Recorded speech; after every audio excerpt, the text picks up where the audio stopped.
네, 여러분 안녕하세요. 네, 사랑에 대한 환상을 깨가고 있는 아름다운 프로그램 사랑 파괴자. 네, 솔로 총국 커플 지옥의 신봉자 송 작가입니다. 자, 우리가 사회심리학적으로 사랑에 대한 분석을 지금 쭉 해나가고 있는데요. 이렇게까지 할 얘기가 많은 줄 몰랐어요. 하지만 사랑은 우리가 인간 사회에서 살아가는 여러 가지 사람들과의 접촉 중에 뭐랄까 가장 영향력이 큰 부분인 거고, 특히 가족이라든지 부부라든지 유대를 만들어내게 하는, 그러니까 인간과 인간을 친밀하게 만들어내는 데 있어서 가장 핵심적인 그런 감정인 거거든요.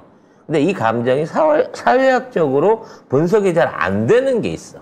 맹목적이라든지 또는 뭐 일방적인 헌신 이런 걸로 많이 생각하는데, 그거는 잘못된 생각인 거고, 들여다보면 다 내부적으로 이유가 있다는 거지. 결과적으로 사회생활이 유리할 수 있게끔, 자신의 사회적 지위가 높아질 수 있게끔 이런 쪽으로 사랑도 늘 이용되고 있다라는 전제를 갖고 여러분이 좀 들어주셨으면 하는 생각이 있습니다. 이건 이론적인 거예요. 사랑을 책에서 배우는 거는 중요치 않은 거지만, 결국 책에서 배운 이론을 체계로 사랑을 하셔야 아무래도 오류가 좀 덜하지 않을까. 뭐 우리 나이 때 되면 새로운 사랑은 찾기 힘든 거고, 우리 사랑에 잘못됐던 부분, 부족했던 부분에 대해서 반성하는 시간으로 삼으면 어떨까라는 생각이 있습니다. 자, 일단 먼저 오늘은 불륜과 질투에 대한 얘기를 해볼 거예요. 불륜과 질투가 왜 한꺼번에 엮이냐면, 대부분 질투가 일어나는 게 불륜 때문이거든. 결과적으로 내가 파트너로 좀 점찍고 있던 사람이, 또는 내가 좋아하는 사람이 다른 이성하고 가까이 가는 거를 보게 되면 이거를 보고 대부분 질투라고 하는 감정을 느낀다는 거예요. 근데 이 질투라고 하는 감정이 인간이 가진 감정 중에 제일 무서운 감정입니다. 실제적으로 살인사건에 일어나는 데 있어서 남성의 12%, 여성의 16%가 질투 때문에 살인을 저지른다고요. 가장 위험한 감정인 것이죠. 여기 안 생겨나게끔 조심해야 되는데, 뭐 이게 불가능한 거기 때문에 이걸 좀 이제 이론적으로 알 필요가 있어요. 불륜은 두 가지로 나눌 수 있습니다. 정서적인 불륜과 육체적인 불륜이죠. 네. 뭐 여러분 다 아시겠습니다만. 근데 이제 문제는 이 정서적인 불륜, 네가 내 마음을 배신해, 네가 우리의 신뢰관계를, 애정관계를 배신해, 이런 이제 정서적인 불륜에 대해서는 여성들이 훨씬 민감하다고 합니다. 그리고 육체적인 불륜에 대해서는 남성이 더 민감한 거죠. 이걸 역으로 생각을 하셔야 돼요. 여성인 경우에는 남성이 정서적으로 이성한테 마음을 줬다는 것에 대해서 상처를 받는 거야. 근데 남성인 경우에는 마음을 준 게 아니라 몸을 이거 표현이 이상한데? 아무튼, 육체적인 관계에 대한 불륜에 남성이 더 민감하다는 거죠. 그럼 요 성향이 어떻게 해서 생기느냐라는 걸 분석해 볼 필요가 있습니다. 일단, 이거는 이제 이성에 대한 질투인 거고요. 동성에 대한 질투도 있습니다. 남성 대 남성도 질투를 해요. 여성 대 여성도 질투를 합니다. 그 질투는 남성은 더욱 남성적인 남자한테 질투를 한다 그래요.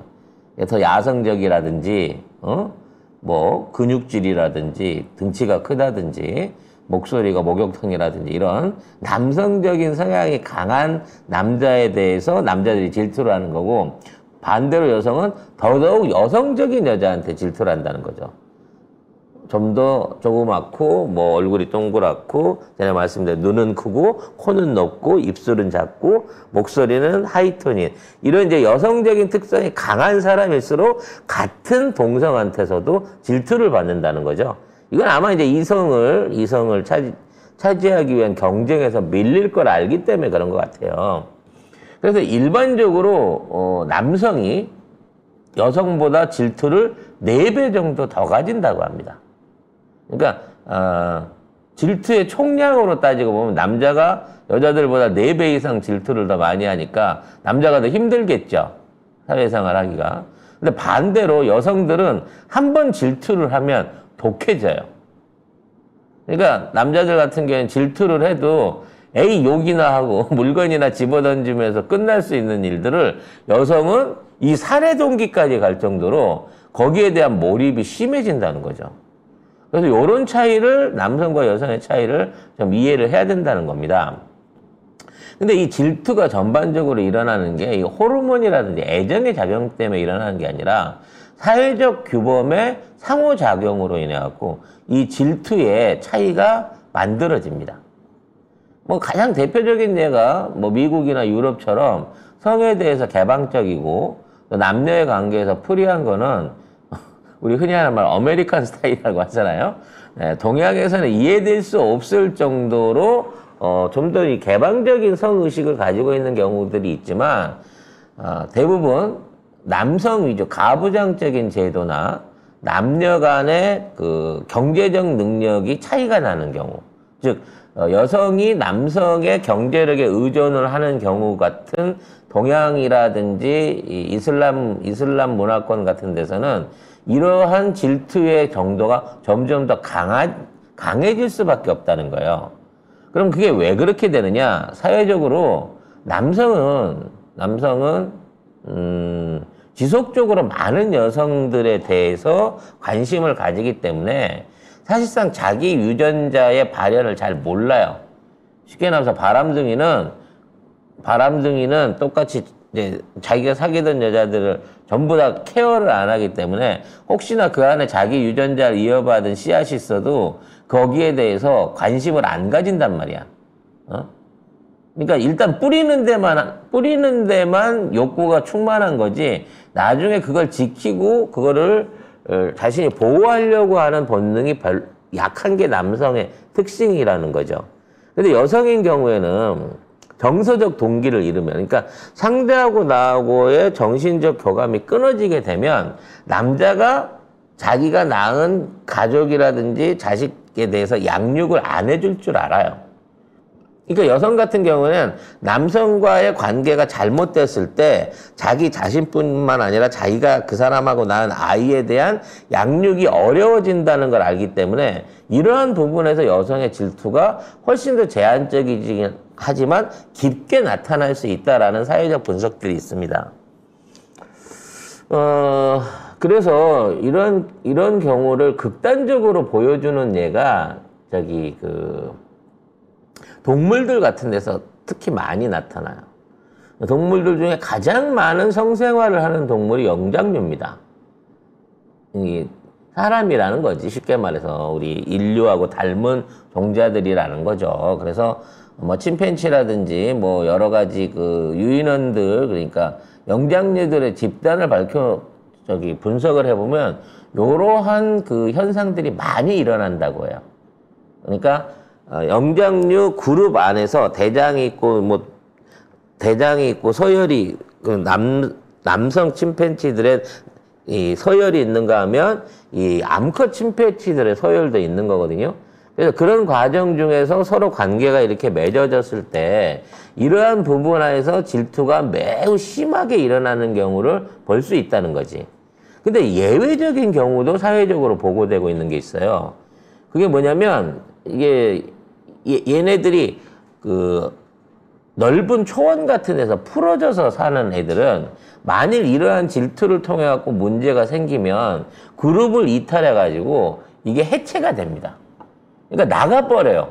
질투를 느끼거나 양육에 대한 일종의 정서적 배신을 느끼게 되면 따로 무리를 분리해갖고 이 프라이드가 분리가 돼버리는 현상을 나타나는데 이게 이제 강제적으로 섬이라든지 이런 제한적인 영역 안에서 이러한 무리들이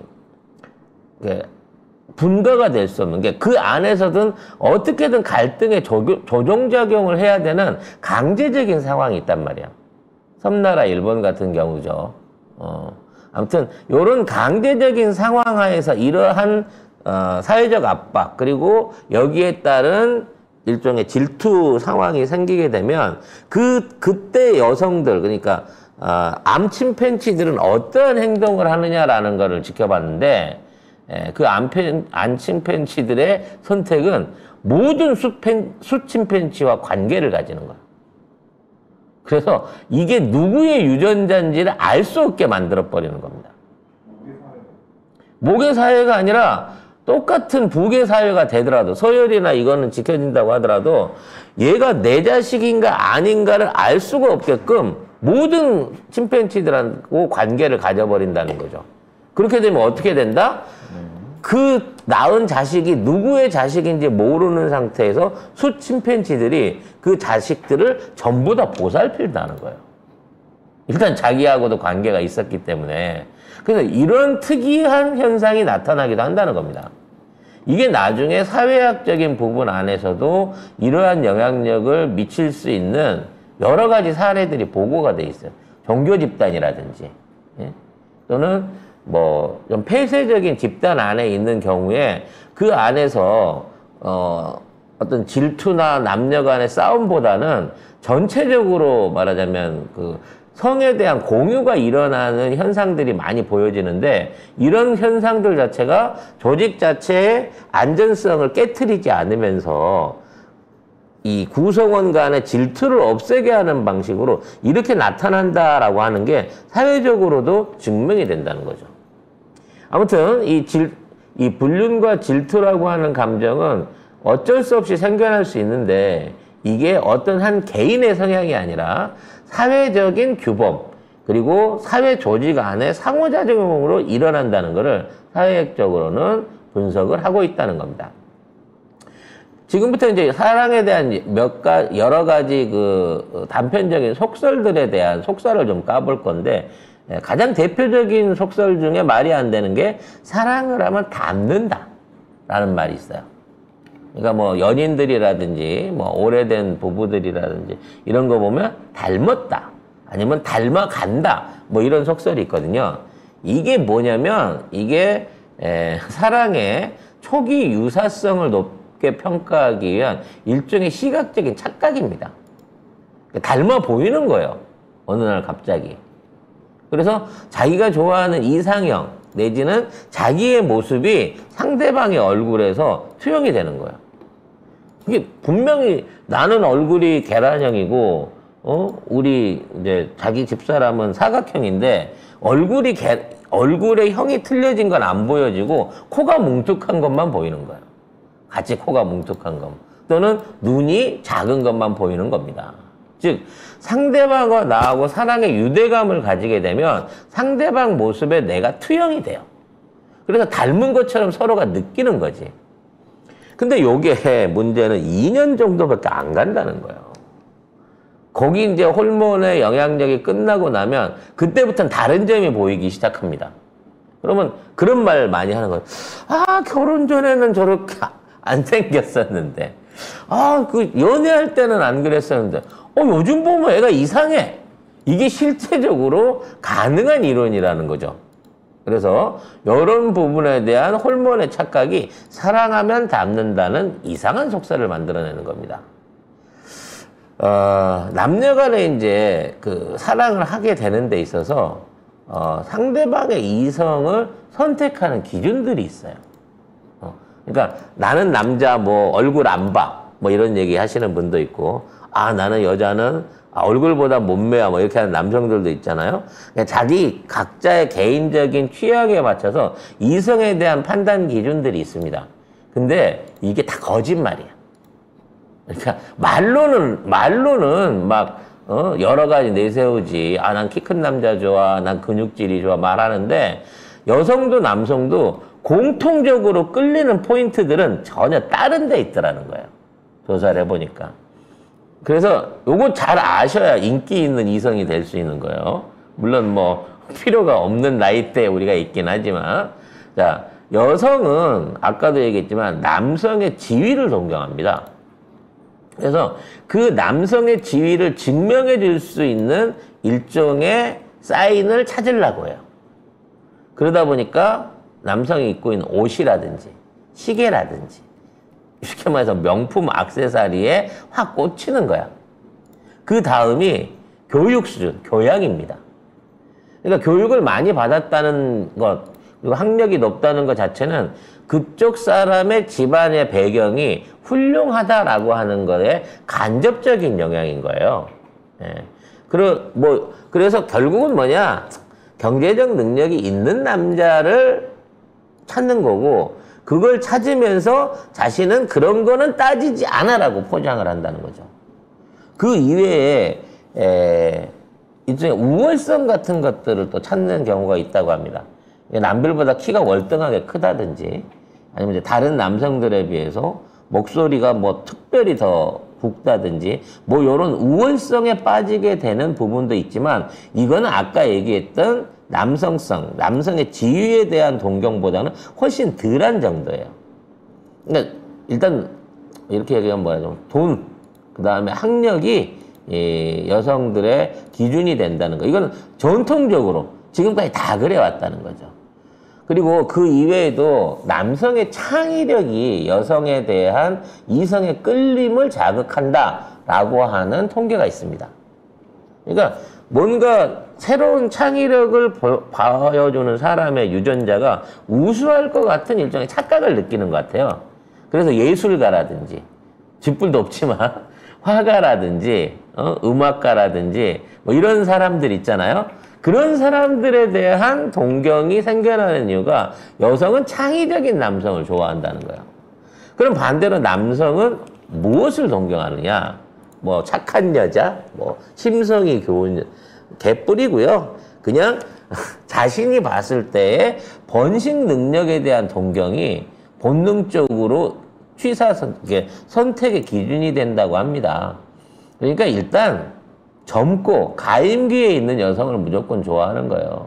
우리 이제 뭐 흔히 하는 말로 남자는 20대도 20대를 좋아하고 30대도 20대를 좋아하고 40대도 20대를 좋아하고 50대도 20대를 좋아한다고 하잖아요. 그러니까 이와 같은 정도로 가임기에 있는 젊은 여성을 선호하는 이러한 남성들의 취향은 변하지 않는다는 거죠. 그리고 이제 그 안에서 우리가 찾아보는 남성들의 미모 같은 것들도 대부분 건강과 번식력의 상징입니다. 그래서 뭐 가슴을 본다든지 입술을 본다든지 아니면 몸을 보더라도 뭐 힙이나 이런 쪽에다가 일종의 패시트처럼 꽂히는 경향들이 있는데 요것은 본능적인 거다. 이해를 해줘야 된다라는 부분을 말씀을 드리는 거. 제가 그렇다는 건 아닙니다. 네. 저는 정말 이성적인 사람이기 때문에. 그래서 이러한 부분을 강조하기 위한 여성들의 꾸미기가 더 강해지는 거죠.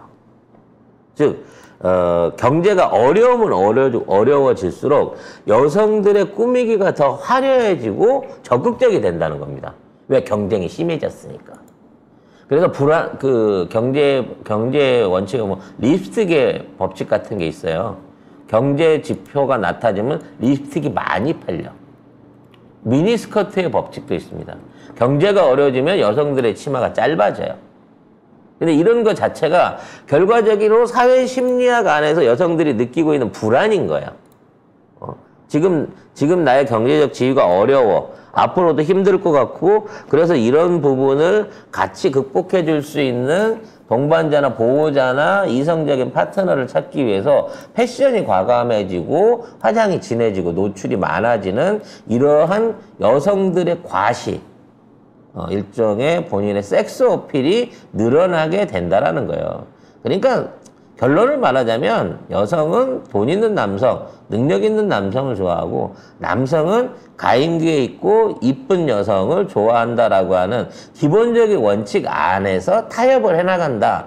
그리고 이 원칙은 나이가 아무리 들어도 변하지 않는다는 점을 우리가 좀 이해를 해야 될 것 같습니다. 그러고 보면 뭐 우리나라에는 잘 없다고 합니다만, 네, 우리나라에 드문 장인이 하나 계시죠. 나이가 들어서라도 어떻게든 젊고 이뻐 보이기 위해서 자기 자신을 심하게 변조하는 이런 사람들이 생겨날 수밖에 없는 거죠. 그만큼 사회적 성취욕이 강해서 그렇다라고 말할 수 있을 것 같습니다. 자, 이러한 그 애정의 그 선택 기준은 있지만 또 선택한 대로 다 되는 게 아니잖아. 응? 내가 정말 신세경 씨가 아이유 씨를 좋아하지만 선택받을 수 없다는 걸 너무 잘 알잖아요. 그랬을 때 이성에 대해서 우리는 어떻게 타협을 하게 되는가? 이 부분에 대한 이야기를 다음 시간에 이어가도록 하겠습니다. 사랑 얘기 흥미진진하지 않아요, 여러분? 뭐 반응이 이래. 네.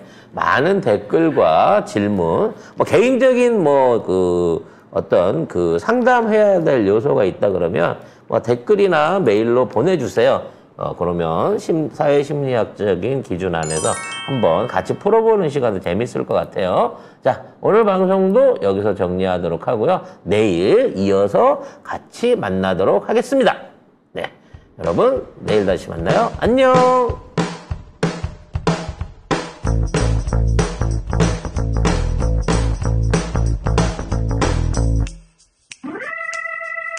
여러분 안녕하십니까? 안녕하세요. 네, 많은 분들이 이제 사랑 타령이 지겹다라고 말씀하시는 분이 있어서 빨리 마무리를 지려고 합니다. 네. 왜냐면, 여러분들이 보기에 여러분이 이제 사랑의 유효기간이 끝났다라고 생각하시는 것 같은데, 여러분 개인의 개인적인 사랑은 끝날지 모르겠지만, 이 사회관계를 유지하는 데 있어서의 구성원들 간의 관계 안에 있는 게 사랑이기 때문에 그 사랑을 이해하지 않고 인정하지 않으면 어떠한 사회생활도 조직생활도 만들어낼 수가 없어요. 오늘날의 사회학의 특징은 조직 안에서 인정받기 위한 게 우리가 사회학을 공부하는 거고 사회적으로 성공하는 거잖아요. 그러기 위해서는 조직 구성원들에 대한 배려, 신뢰, 그리고 그들을 같이 통합할 수 있는 일종의 커뮤니케이션이 꼭 필요로 합니다. 근데 이걸 다 조건으로 맞춰줄 수가 없어요. 돈으로 맞춰준다든지 개인적인 친분으로 맞춰줄 수가 없어. 이거를 이해하고 시스템할 수 있는 커뮤니케이션 안으로 끌어들이기 위해서는 이 사랑이라고 하는 거는 꼭 알아야 되는 부분입니다. 자, 지난 시간에 마지막에 이제 고립된 원숭이의 관찰 사례를 통해 가지고 남녀 간의 성의 역할과 또 경제적 역할이 그 조직 구성을 어떻게 바꾸느냐 얘기를 해봤는데 요걸 조금 더 확대하면 우리 인간 인류의 늘 딜레마로 남아있는 일부 다처제와 일처다부제로 다시 한번 남녀의 성 역할에 대한 부분을 전환해 볼 수 있습니다. 근데 이제 오늘날 사회에서는 이 일처다부제라고 하는 거는 극히 0.5%에 가깝죠. 그리고 이제 대부분은 일부 일처제를 지향하고 있지만 이건 뭐 이상해나 있는 거고 안 지켜지는 거고요. 그 다음에 나머지 40% 이상이 무슬림을 포함한 이런 그 일부 다처제를 종교적으로 허용하거나 제도 간섭적으로 허용하고 있는 국가들이 있어가지고 일부 다처제가 더 많이 있기는 합니다. 근데 이러한 선택이 사회적 요인이라는 점을 살펴봐야 돼요. 즉 경제 부분이나 정치적인 부분 안에서 이제 변화가 생기게 됐을 때 이러한 유연한 남녀 관계나 남녀를 중심으로 한 조직 관계가 변할 수 있다는 거죠. 그래서 일처다부제가 되는 것은 그만큼 이제 그 경제적인 상황이나 주거적인 상황이 어려워질 때 이런 경우가 생깁니다. 이것은 뭐냐면 그 사회 구성원을 유지하기 위해서, 즉 새로운 세대를 만들기 위해서 후손의 생존율을 높이기 위한 매우 인간적이면서 영장류에 속해 있는 인간들이 가지는 매우 본능적이면서 영리한 사회적인 방법이라는 거죠. 왜 이 방법이 다른 동물에서는 안 통하고 인간한테만 통하느냐? 영장류의 지능이 높아가지고 아까 얘기했던 질투라고 말할 수 있는, 즉 내가 알고 있는 나와 관계된 이성을 절대 상대한테 용납하지 않으려고 하는 수컷들의 본능을 사회적인 규범으로 눌러낼 수 있는 그만큼의 이성적인 장치가 있기 때문에 이게 가능한 거예요. 그러니까 물개는 300마리, 400마리 된 암컷은 사실상 순물개 한 마리가 책임지잖아요. 사자나 이런 프라이드에도 다 똑같은 방식이 허용하는데 이게 유일하게 허용되는 게 영장류 집단이라는 거죠. 그래서 티벳이라든지 고산지대죠. 또는 몽고라든지 유목민들 이런 또 그 아이누 같은 그 에스키모들 이런 데 가보면 전통적으로 이제 외계 손님이 그 일부 다처제나 형사 취수는 아주 기본적인 거고 외부에서 손님이 오게 되면 손님을 부인하고 동침시키게 하는 뭐 이런 문화적 관습이 있단 말이에요. 근데 이거 자체가 우리가 생각하는 것처럼 성도덕이 없거나 또는 이 사람들이 문란해서가 아니란 말이야. 그 조직과 그 어떤 시족들을 유지시키기 위한 본능적인 판단인 거고 여기에 대해서 죄의식을 안 가진단 말이야. 문화가 된다는 거죠. 근데 요런 경우에는 이제 쉽게 말해서 여성의 출산력에 부족한 남성의 경제적 능력들을 합쳐가지고 그 여성을 안전하게 보호함으로써 조직을 보호하기 위한 제도가 되는 거고 돈이 겁나 많아. 막 중동 부자야, 중국 갑부야 이런 사람들이 나타나게 되면 그 갑부의 재산을 여러 명의 부인들이 공유함으로 인해 갖고 더욱더 많은 집단, 더욱더 풍성한 집단을 만들어내게끔 이런 식으로 유지되는 사회적 환경들이 있었다는 거예요. 그럼 오늘날 들어와서 그럼 우리는 완전히 도덕적인 인간이기 때문에 이러한 시도가 없냐? 안 그렇다는 거야. 상대적으로 여성의 지위가 높아지고 남성들의 지위가 낮아지거나 평등해지면 일처다부제와 같은 게 바람둥이 여성이 중심이 되는 모계관계의 연애관계가 멀티로 생겨날 수 있는 거고요. 그게 역으로 남성들이 경제적인 환경이 집중되고 여성들이 부족해지면 일부 돈 많은 부자들한테 많은 애인들이 달라붙게 되는 제도들이 생겨난다는 거지. 그리고 이것들이 당연스럽게 사회 관습화돼요. 가장 대표적인 게 일본 같은 나라잖아. 일본이 경제적으로 어려워지면서 일본 20대, 30대 남성들이 이성을 접해볼 수 있는 기회가 점점 더 상실되고 있어요. 이건 뭐냐면 경제적 구조가 꾸준히 순탄하게 자라나온 게 아니라 이 자리에 있었어. 이만큼 잘 살다가 갑자기 가난해져 버린 거야. 그래서 이 정도의 경제 수준을 체험해봤던 일본 사회 여성들 같은 경우에는 이 낮아져 있는 쉽게 말해서 급이 떨어져 버린 남성들을 받아들이지 않는다는 거예요.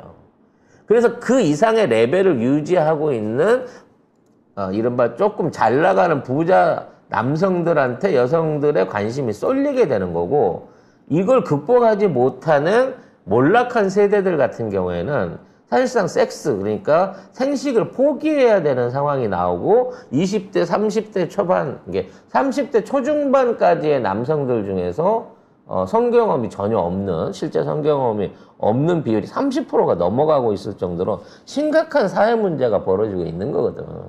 그러니까 이런 것들은 성도덕이나 어떤 사랑의 문제로 보는 게 아니라 사회적 요인에 의해 갖고 이런 기형적인 사회가 생길 수 있다는 거야. 그게 생기는 영은 성역할의 차이. 그 다음에 고립돼 있는지 아닌지, 그 조직의 환경이나 또는 그 조직의 위치가 고립돼 있지 않은지, 그리고 남녀 간의 경제적 능력의 차이가 이러한 차이를 만들어낼 수 있기 때문에 결과적으로 사랑, 결혼, 양육, 이 모든 것들은 인간의 생존을 위한 양식의 선택일 뿐이라는 거예요. 아무리 곱게 포장을 하더라도. 그럼 최고의 사랑은 뭐냔 말이지. 가장 완벽한 사랑은 뭐냔 말이지. 고소영과 장동건처럼 송혜교와 송중기처럼 완벽해 보이는 사랑이 만들어질 수 있는 이상적인 가능성은 무엇냐는 거지. 그것은 탑끼리 만났을 때 이게 강해져요. 남녀 간의 욕구가 상충됐을 때 서로 간의 사회적 욕구의 이득이 맞아떨어졌을 때 이게 강해집니다. 남성 같은 경우에는 단체 안에서 사회적 지배력이 강해지는 게 인생의 첫 번째 목표이고 또 이게 돼야만 자신감을 가져. 검찰총장쯤 돼야 된다는 거지. 그럼 여성은 뭐냐? 상대적으로 매력적인 메모를 가졌을 때 자신감을 가진다고 해요. 그래서 이 정점이 만났을 때 쉽게 말해서 결합이 쉬워지는 거죠. 네. 그래서 이러한 관계들이 맺어지는 게 제일 쉬운 거죠.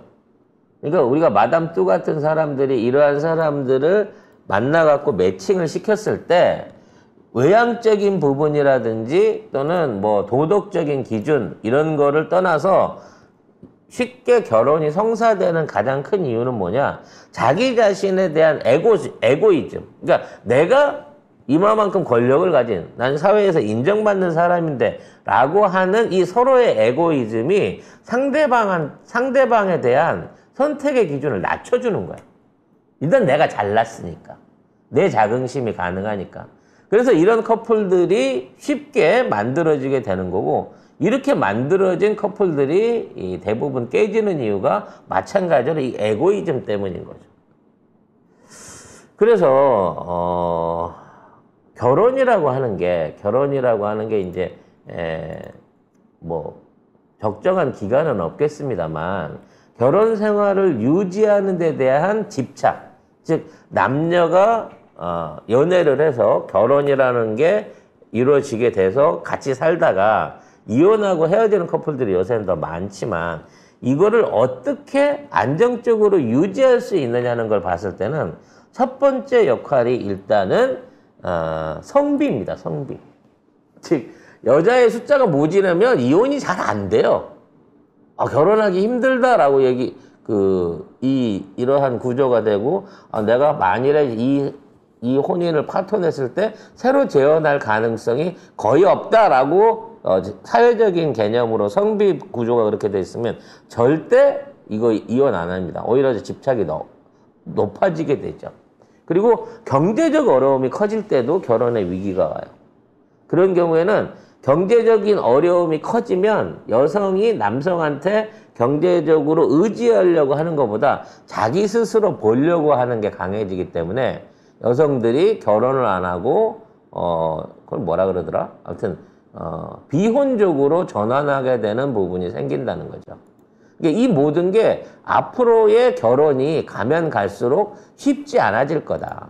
남녀 간의 결혼이 쉽지 않아지고 여성들이 결혼에 비적극적인, 그러니까 비혼주의자가 늘어나게 되고 결혼을 하게 되더라도 예전처럼 서로에 대한 충직한 충실성, 충성도를 가지고 오래 유지되는 것 자체가 불가능할 것이다 라고 하는 게 앞으로의 사회학을 봤을 때의 학자들의 전망입니다. 그래서 심하게 말하는 학자들은 앞으로 100년에서 100년 안쪽에 결혼제도라고 하는 게 공식적으로 사라질 수 있다라고도 얘기를 해요. 네. 그리고 과학자들 같은 경우에는 이른바 이제 무성생식, 가끔 SF 영화 같은 데 나오잖아요. 내 아이를 가지는데 내 유전자를 베이스로 해가지고 복제를 하는 거야. 그러니까 내 얼굴과 내 유전자를 갖고 있는데 머리는 금발이고 눈은 파랗고 키는 180 정도의 근육질에 성격은 온화하고 충성적인 사람, 이런 것들을 아예 유전자 편집을 통해 가지고 그런 방식으로 후손을 얻으려고 하는 시도가 사회화될 수 있다. 이건 단지 도덕적인 부분에서 한계가 남아있을 뿐이지 기술적으로는 이미 충분히 가능한 수준에 와 있다라고 하는 얘기들을 합니다. 실제 이제 인간에 대한 유전자 조작이라든지 편집은 금지돼 있지만 이런 것들을 또 적극적으로 연구하고 있는 그룹들이 있어요. 중국 같은 경우에는 이미 이제 그런 유전자 조작 아이들을 실험적으로 태어나게 하는 실험에 성공하고 있어서 중국이 만들어낸 아이들 중에는 이제 피부가 투명한 아이들, 피부에서 형광이 나는 아이. 왜 만들었는지 모르겠어. 그런 아이들을. 뭐 이런 아이들을 탄생을 시키고 그거에 대한 연구 성과를 실제로 내놓고 있는 경우들이 있습니다.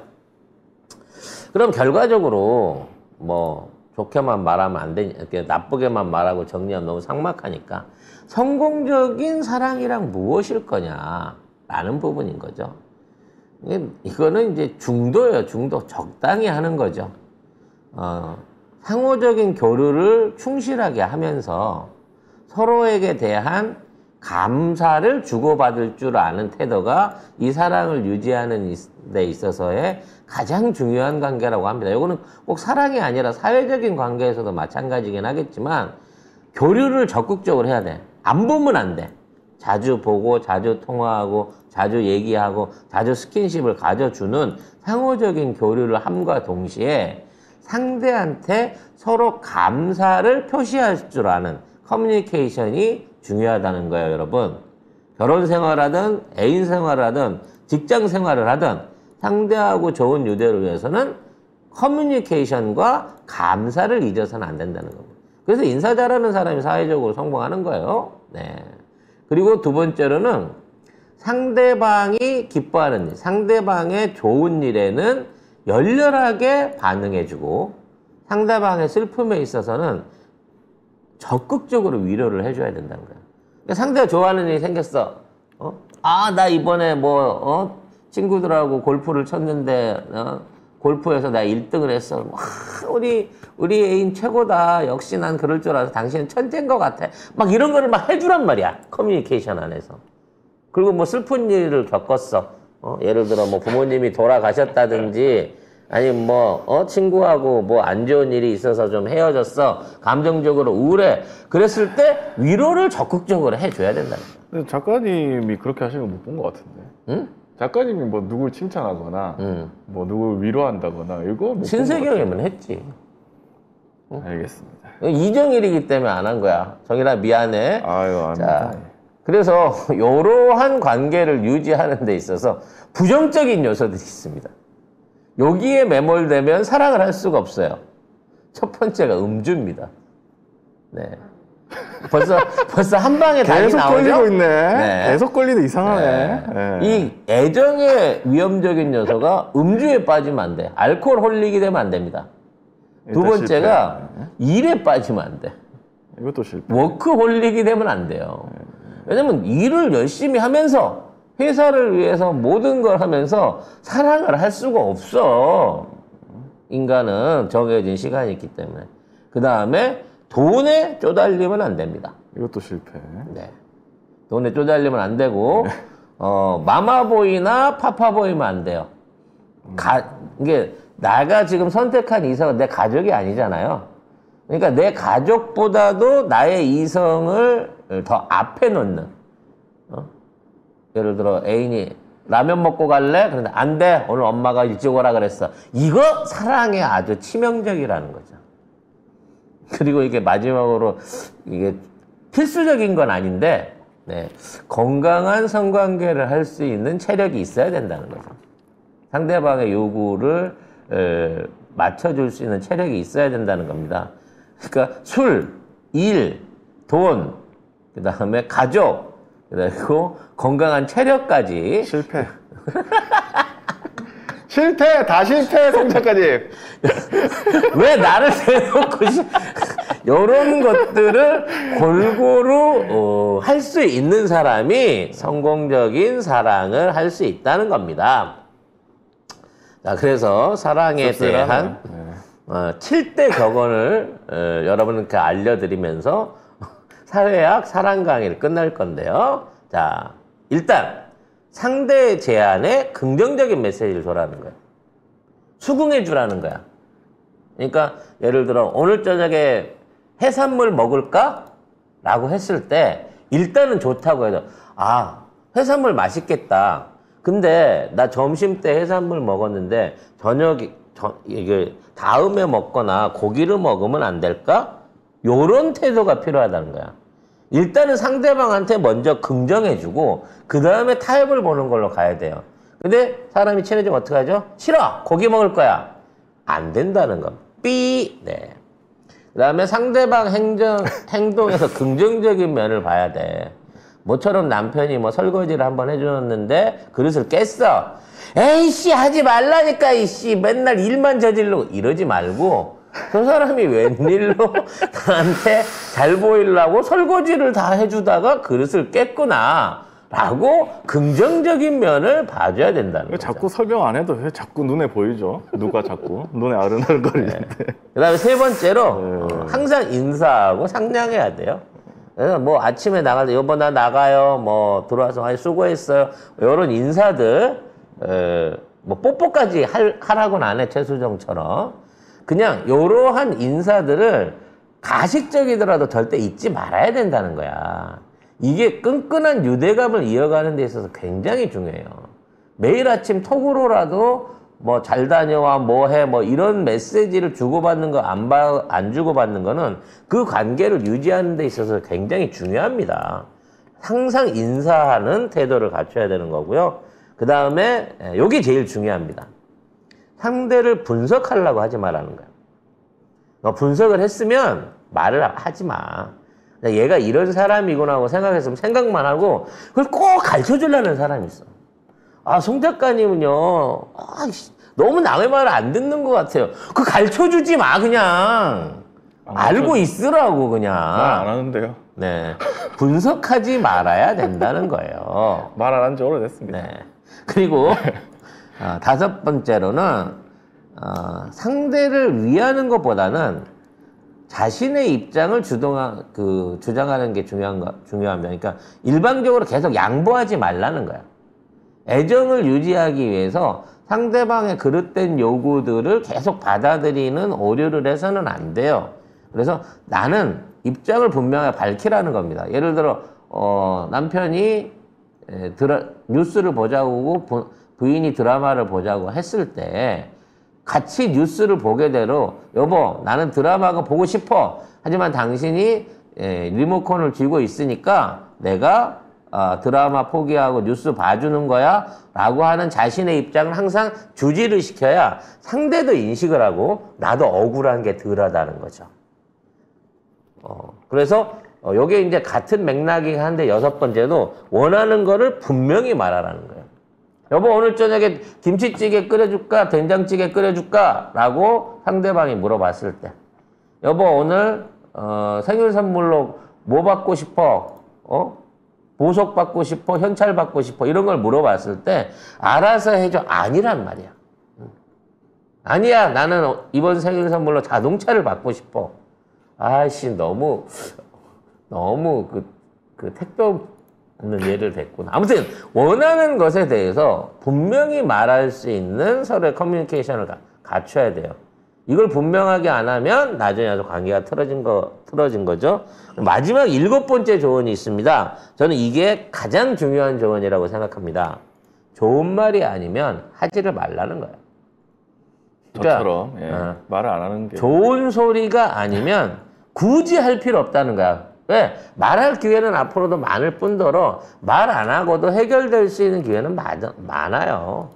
꼭 그 당시에 트러블이 있다고 그래서 그 상황에서 이거를 여보 왜 자꾸 치약을 짜서 쓰고 변기에 오줌 싸고 물을 안 내려? 안 해도 돼.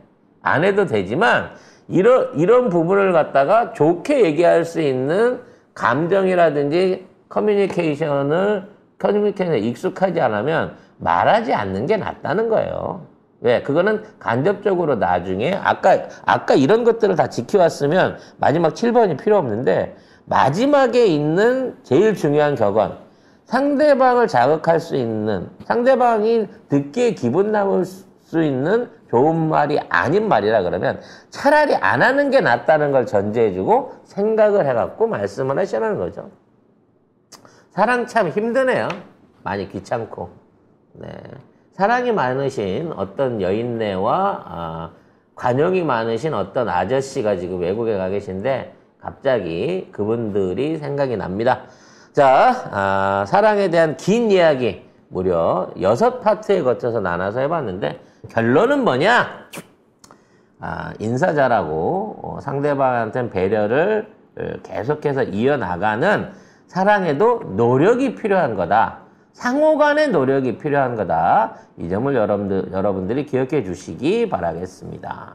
자, 다음은 어떤 주제로 인간 심리를 풀어나가야 될지 다음 주 월요일 다시 뵙고 싶습니다만 죄송스럽게도 다음 주부터는 일주일간 이태리 출장이 잡혀 있습니다. 그래서 다음 주 일주일은 멤버십 방송이 없다는 점 미리 공지를 드리도록 하겠습니다. 자, 2주 후에 우리 사회심리학 공부 화병방지 프로젝트는 계속 이어질 겁니다. 여러분 안녕히 계세요.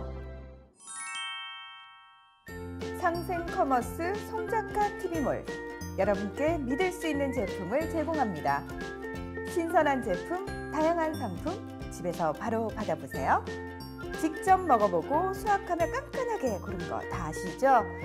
다 같이 잘 먹고 잘 살아요. 네이버에서 송작가 TV몰을 검색해보세요. 일단 한번 잡사봐. 헤헤, 일단 잡사봐.